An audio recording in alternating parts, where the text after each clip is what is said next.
Memasuki tahun ajaran baru, pemirsa, Pegadaian memprediksi akan mengalami lonjakan jumlah nasabah pada bulan Juli.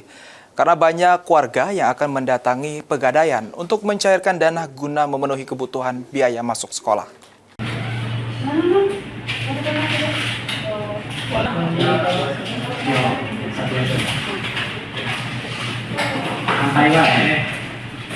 Memasuki tahun ajaran baru, orang tua biasanya akan mempersiapkan anak mereka untuk masuk ke sekolah, terutama bagi mereka yang akan memasukkan anak untuk jenjang pertama sekolah.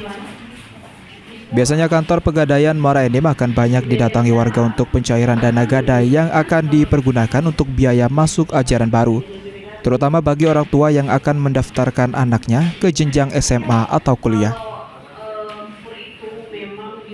Manajer bisnis Pegadaian Muara Enim, Santi Gustina, mengatakan, jika saat ini belum begitu banyak masyarakat yang memanfaatkan pencairan dana di Pegadaian, karena saat ini masih masa pendaftaran anak tingkat TK dan SD, sehingga diprediksi akan ramai pada bulan Juli sampai Agustus, dikarenakan masyarakat akan mencairkan dana lebih besar untuk persiapan anak masuk ajaran baru tingkat SMA atau kuliah.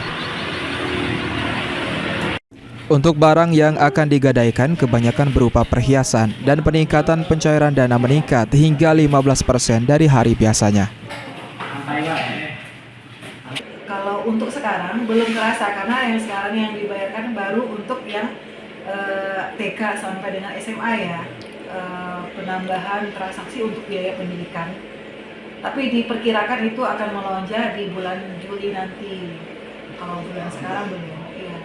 Bulan Juli nanti bakal ada peningkatan, biasanya seperti itu, bulan 7 dan bulan 8 untuk peningkatan biaya kuliah anak, pendidikan anak ke jenjang kuliah ya.